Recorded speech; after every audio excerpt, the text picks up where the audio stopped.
You know what I'm saying? Like, the rap game ain't nothing but the streets. You know what I'm saying? Like, what's in the rap game? Photo supposed to be trap, supposed to be street. You know what I'm saying? In the streets, I ain't never trust nobody.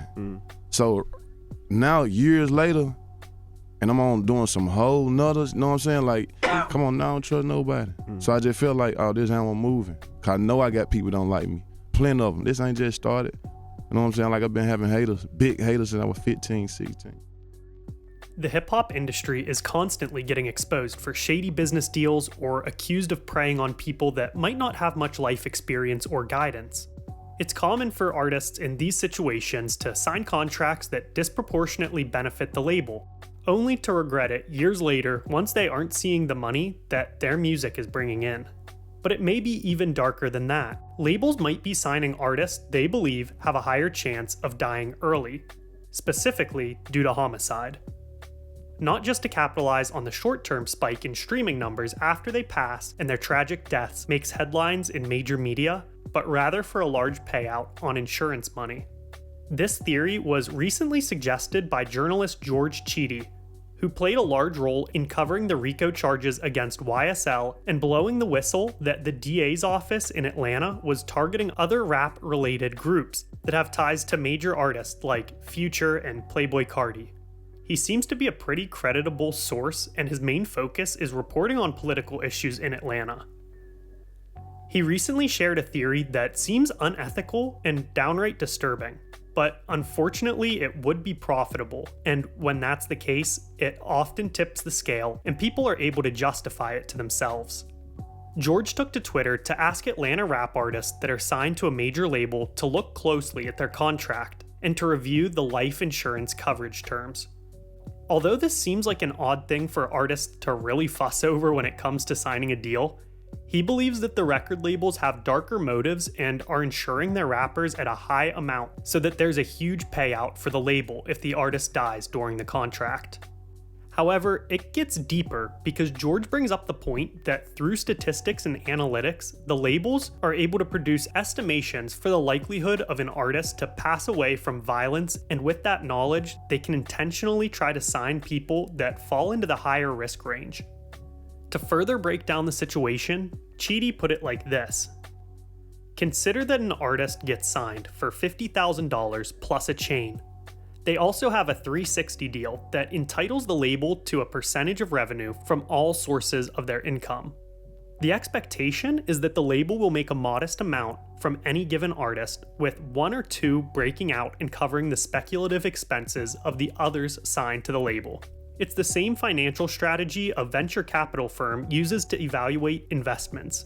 So if they sign 100 artists, 75 lose money, 20 break even, and 4 do well. But one is a superstar. You can't really tell which one is the winner, so you spread your bets evenly.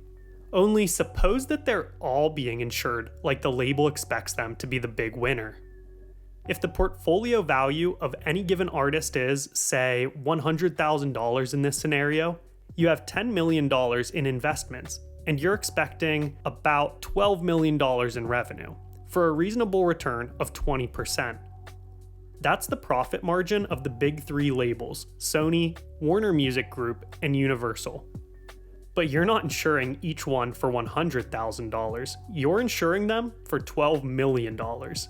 The problem is then that it becomes profitable to sign homicide targets. Now, the label doesn't have to do anything directly to facilitate a murder or anything like that. All it has to do is pick artists that are likely to die. Normally, the odds of dying as a 20-year-old male in America are about 1 in 1,000. About 1 in 6,500 young men are murdered in a year. But if you know that the odds for a given young man are closer to 1 in 25, that means they're 40 times more likely to die than the statistics suggest. A study by an anti-violence program in Chicago was able to predict murder victims as accurately as 1 in 11, using public-facing data. Insurers call this adverse selection, when a customer knows more about risk than the insurer. The insurance is mispriced relative to risk. In this hypothetical, a $12 million policy is probably being purchased for about $15,000 a year, or somewhere in that ballpark. If the insurer understood the risk, it would cost 40 times more, at around $600,000 a year. So if the label has 100 artists paying $1.5 million in insurance money a year, and 2 die, then it's making a net profit of $22.5 million. It's tough to say whether or not this correlates with the high mortality rate in young rappers from Atlanta or Chicago, but it's definitely food for thought. I don't think it implies that artists that get signed are more likely to be victims of murder, but labels can calculate who's more likely to face that demise, and then intentionally seek out talent that is already predisposed to that risk. Of course, people could try to justify this by saying that they don't see the problem because if the theoretical artist was already on track for an early demise and signing them isn't increasing that risk, but just giving the artist a way to profit from their lifestyle, then it could be a fair trade, right? But I still have a problem with that view. And even if we were to put ethics to the side, I still think it's wrong for an important reason. If labels are focusing their time and resources into recruiting those types of artists above other potential artists that live safer lifestyles but might make better music, that means they're no longer focusing on supporting and distributing the best music possible to the world. This creates an opportunity cost that may prevent the artist that has more potential on a musical level from ever being signed and getting the support they might need to successfully share their music to the world.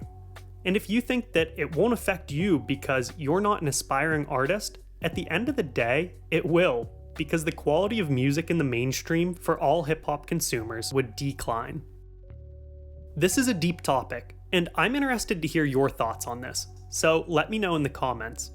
If you enjoyed the video and are interested in hip-hop focused content, please leave a like and subscribe to the channel. Thank you for watching. Have a great day.